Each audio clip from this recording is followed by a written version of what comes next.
Тық-тық еткен туфлидің дыбысы ұзын дәлізді басына көтерді.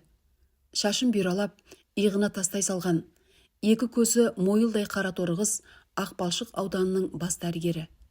Жасы 30-ға жақындады. Әлі тұрмыс құрған жоқ. Оқу, жұмыс, қызмет деп жүріп қалды. Дәрігер қыз бүгін ерекше көңілді. Туған күні. Таң атпай сүйген жігіті Сүлеймен қоңырау шалған.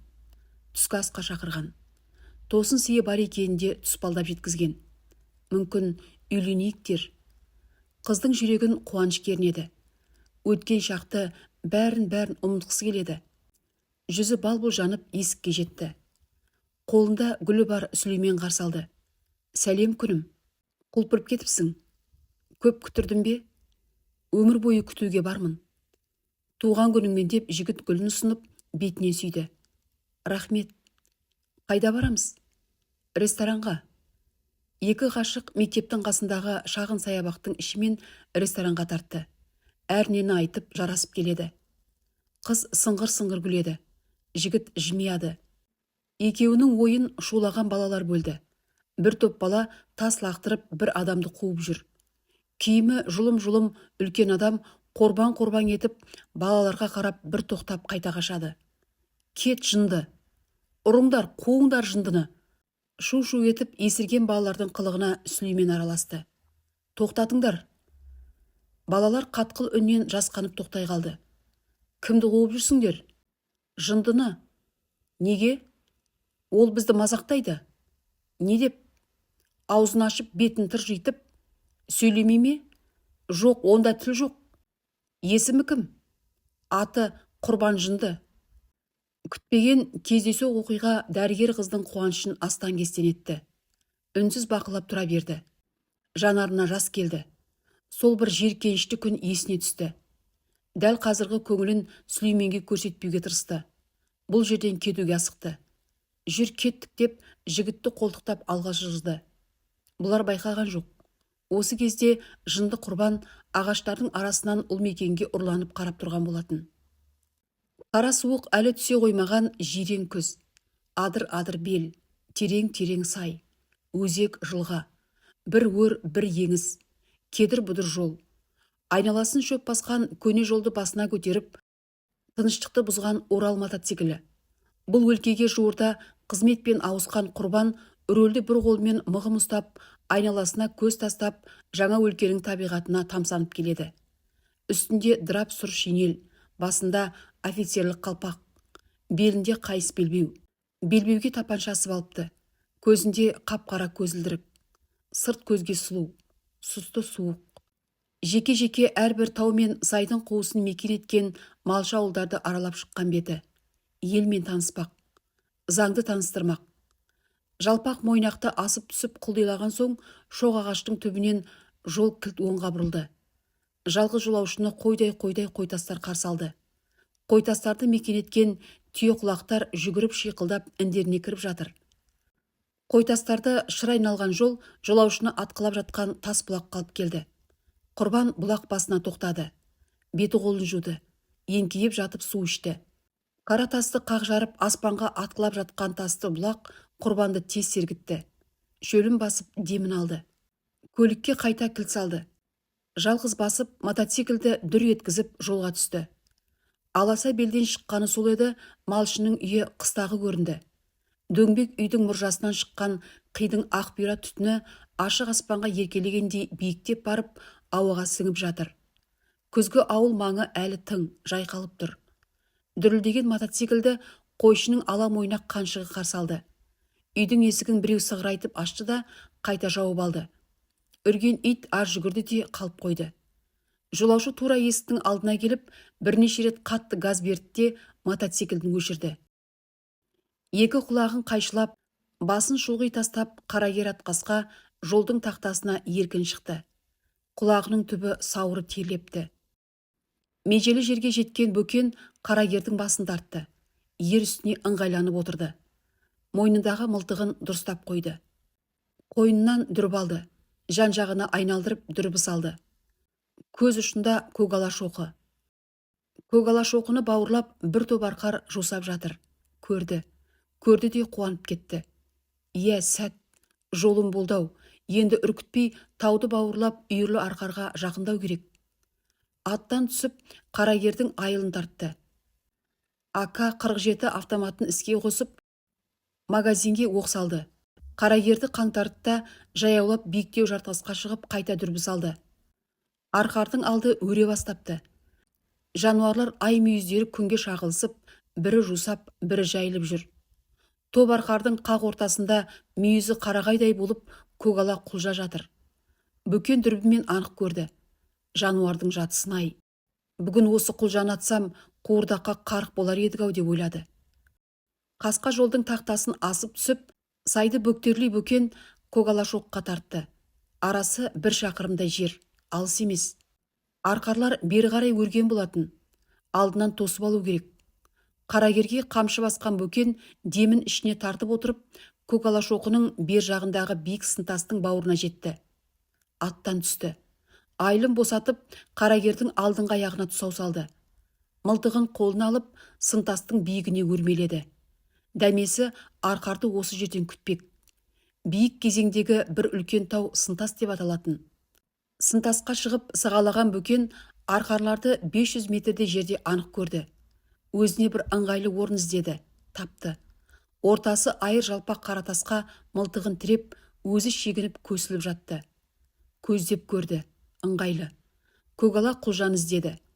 Жарықтық құнан өгіздей болып, үйірдің ең басында шөпті таңдап жеп, тәкаппар басып бейқам келеді. Көгала құлжаны қос өкпеден дәл көздеп, шүрпені басып қалды. Арқар дүр етіп үрікті. Көгала құлжа омақасып құлады да, атып тұрып, шауып барып тағылады. Қайтып тұрған жоқ.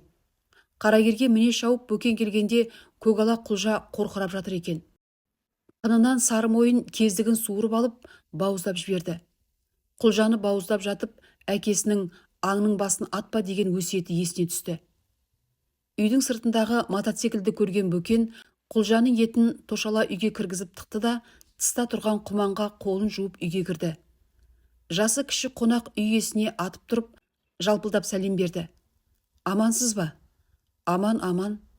Жақсы жатырсыздар ма? Жатырмыз шүкір. Ит құс тыныш па отағасы? Әзірге тыныш. Қай жақтан жүрсің, полиция жігіт?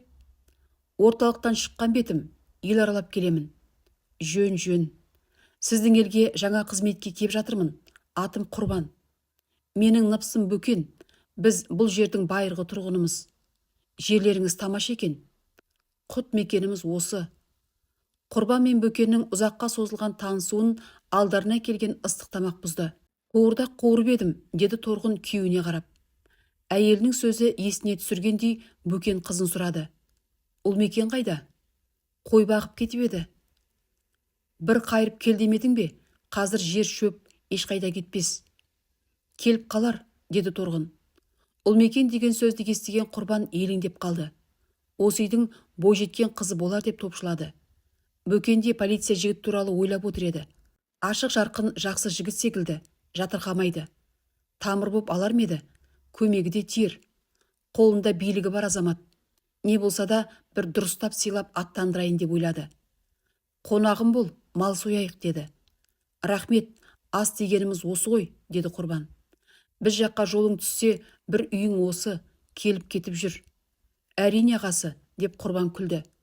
Орнынан тұрған Бөкен төрдегі сандықты ақтарып, бір бөтелке арақ шығарды. Бұл ауыл өте сыйлы қонақ болмаса мүлдем шарап құймайтын. Тіпті сандықтағы бірер бөтелке бірнеше жыл жататын кездерде болған. Үй иесінің ерекше құрметі екенін Құрбан да сезіп отыр. Сондықтан бас тартып ішпеймін демеді. Үйдегілер тілегін айтып, шарабын сілтеп, қызара бөртіп отырғанда қойдан Ұлмекен келді. Ұлмекен оқудан биыл қолын үзген осы үйдің жалғыз қызы болатын. Шарапқа қызып қалды ма, әлде жұмысына өте тиянақты ма, 13-14 жасар қызды көрген полиция нілдей бұзылып қиғылық салды. Мына қызды неге оқытпайсыздар? Бұл мектепте оқуы керек. Орта мектепті толық аяқтамай баланы оқудан шығарып алуға болмайды. Ел аралауымның бір себебі мектептен қол үзіп, оқуды тастап кеткен балаларды қайтадан оқуға қайтару.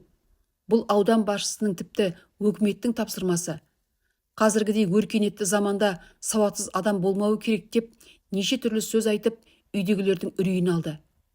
Жан дегенде жалғыз баламыз, ұлымыз да қызымыз да осы, қол қанатымыз қасымызда болсын деп, биыл интернатқа жібермеп едік деген Бөкен мен Торғынның сөзін Құрбан тыңдамады. Бұлар түсіне бермейтін заңдарды айтып, баптарды алдарына тартып, өздерін қылмыскер етіп жіберді.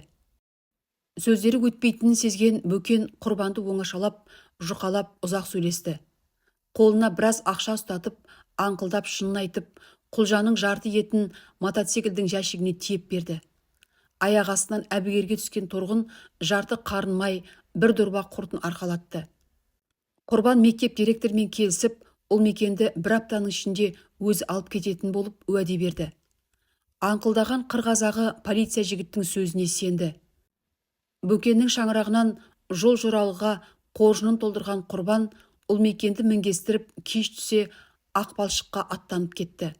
Бөкен мен Торғын жалғыз қызын қимай ақ жол тілеп, көздері жасаурап қала берді.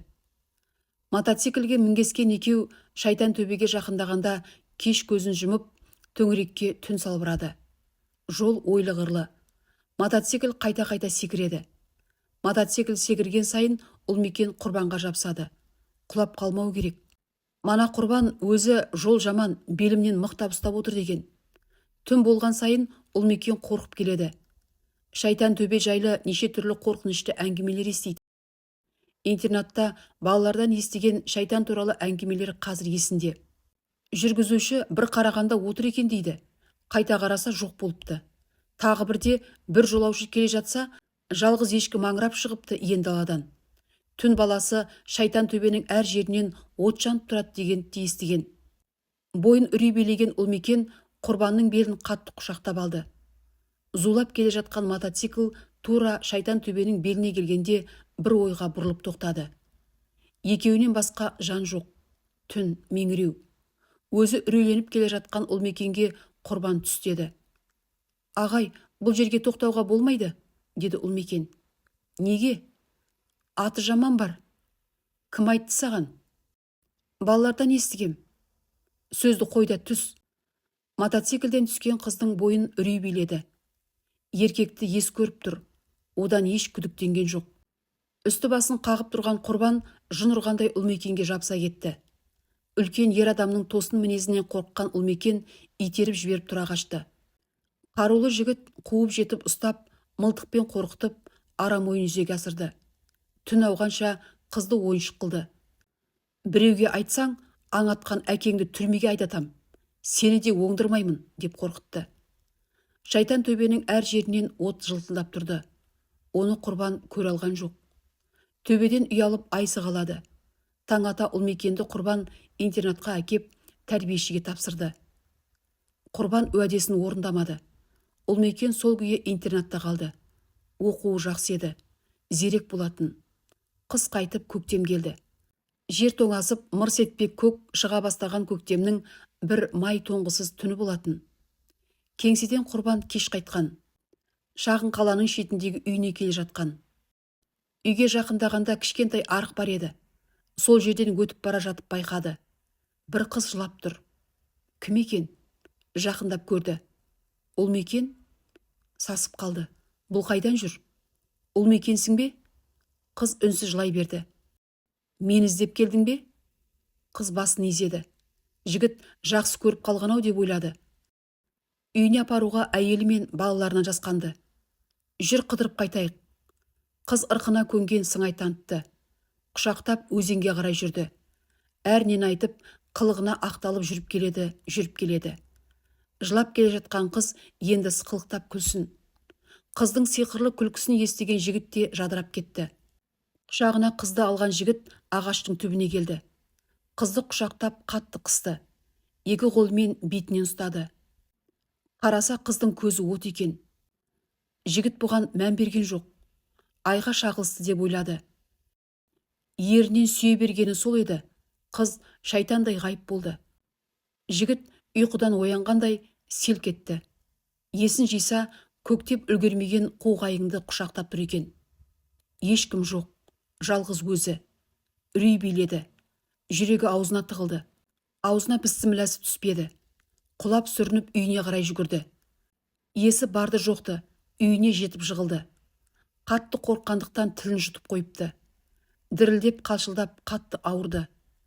Қанша емдетсе де қайтып жазылмады. Жын иектеп бойын алып шайтан кірді ме екен? Сол күйі жынданып кетті. Жұрт енді жынды құрбан дейтін болды. Жаза.